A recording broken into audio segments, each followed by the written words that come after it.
నెల్లూరు జిల్లా మనుబోలు మండల కేంద్రంలోని జిల్లా గ్రంథాలయ సంస్థలో శుక్రవారం 58వ జాతీయ గ్రంథాలయ వారోత్సవాలను ఘనంగా నిర్వహించారు. ఈ కార్యక్రమానికి ముఖ్య అతిథులుగా ప్రధానోపాధ్యాయులు పెంచెల నరసయ్య విచ్చేసి జవహర్లాల్ నెహ్రూ చిత్రపటానికి పూలమాలలు వేసి నివాళులర్పించారు. జవహర్లాల్ నెహ్రూ భారతదేశ ప్రధానమంత్రిగా చేసిన సేవల గురించి ఆయన కొనియాడారు. గ్రంథాలయాలను అందరూ వినియోగించుకోవాలని ఈ సందర్భంగా ఆయన కోరారు.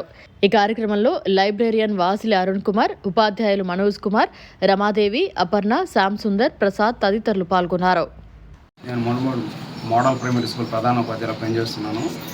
ఈరోజు ఇక్కడ సమావేశం ఏంటంటే మన నెహ్రూ దినోత్సవం, పుట్టినరోజు దినోత్సవం సందర్భంగా ఇక్కడ సమావేశము. దానికి తోడు మన మనుబోలు మండలంలోని గ్రంథాలయ వార్షికోత్సవ సందర్భంగా కూడా ఇక్కడ సమావేశం జరుగుతుంది. మరి మన జవహర్లాల్ నెహ్రూ గారు మోతీలాల్ నెహ్రూ కమలాబాయి యొక్క పుత్రుడు. ఇతను ఉన్నత కుటుంబానికి సంబంధించిన వాడు. ఉన్నత కుటుంబానికి సంబంధించి ఉన్నత విద్య కోసం లండన్కి వెళ్ళాడు. లండన్కి వెళ్ళి చదవడం జరిగింది. చదువు అభ్యసన పూర్తయిన తర్వాత భారతదేశానికి తిరిగి వచ్చి భారత స్వతంత్ర ఉద్యమంలో పాల్గొనడం జరిగింది.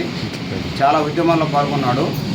చాలా ఉద్యమాల్లో పాల్గొని మనకు స్వతంత్రాన్ని తెచ్చిపెట్టాడు. 1947 ఆగస్టు 15వ తారీఖు మనకు స్వతంత్రం వచ్చింది. స్వతంత్ర అనంతరము మనకు మొట్టమొదట ప్రధానమంత్రిగా మన పండిట్ జవహర్లాల్ నెహ్రూ గారు ఎన్నికవడం జరిగింది. అప్పటి నుంచి 1964 మే 27వ తారీఖున మరణించారు. ఈయన కుమార్తె కూడా ఇందిరాగాంధీ మన భారతదేశానికి మొదటి మహిళా ప్రధానమంత్రి కావడం జరిగింది. ఈ విధంగా భారతదేశానికి ఎన్నో సేవలు చేశాడు. ఆ సేవల్లో మనకు ఎక్కువగా గుర్తింపు పొందింది ఏంటంటే, మనకు భారతదేశం ఏర్పడిన తర్వాత పంచవర్ష ప్రణాళికలను ప్రవేశపెట్టాడు. ఈ పంచవర్ష ప్రణాళికల్లో ఒక్కొక్క ప్రణాళికలో ఒక్కొక్క రంగానికి అభివృద్ధి చేయడం జరిగింది. మొదటి ప్రణాళికలో వ్యవసాయ రంగం, రెండవ ప్రణాళికలో పారిశ్రామిక రంగం. ఈ విధంగా భారతదేశాన్ని వ్యవసాయ దేశం నుండి పారిశ్రామిక దేశంగా మార్పు తీసుకురావడం ఈయన కాలం నుంచే బాగా డెవలప్ చేయడం జరిగింది. మరి ఇంత చక్కగా మన భారతదేశానికి అభివృద్ధి చేశాడు.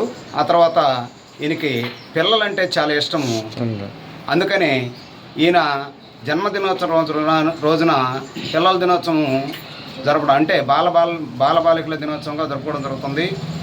ఆయన హృదయం మీద ఎప్పుడు ఈ పిల్లల పువ్వులాగా భావించి హృదయం మీద గులాబీ పువ్వు పెట్టుకోవడం జరుగుతుంది. Okay sir. పిల్లలందరూ మరి మనం మన జాతీయ నాయకులను ఆదర్శంగా తీసుకొని వాళ్ళ అడుగుజాలలో నడుస్తూ వాళ్ళలాగా మీరందరూ అభివృద్ధి సాధిస్తారని, మంచి భవిష్యత్తు సాధిస్తారని ఆశిస్తున్నాను. అలాగే మనలో ఇప్పుడు మనం చెప్పుకున్నట్టు నరేంద్ర మోడీ, చంద్రబాబు నాయుడు వీళ్ళందరూ అట్టడుగు స్థాయి నుంచి పైకి వచ్చిన వాళ్ళు.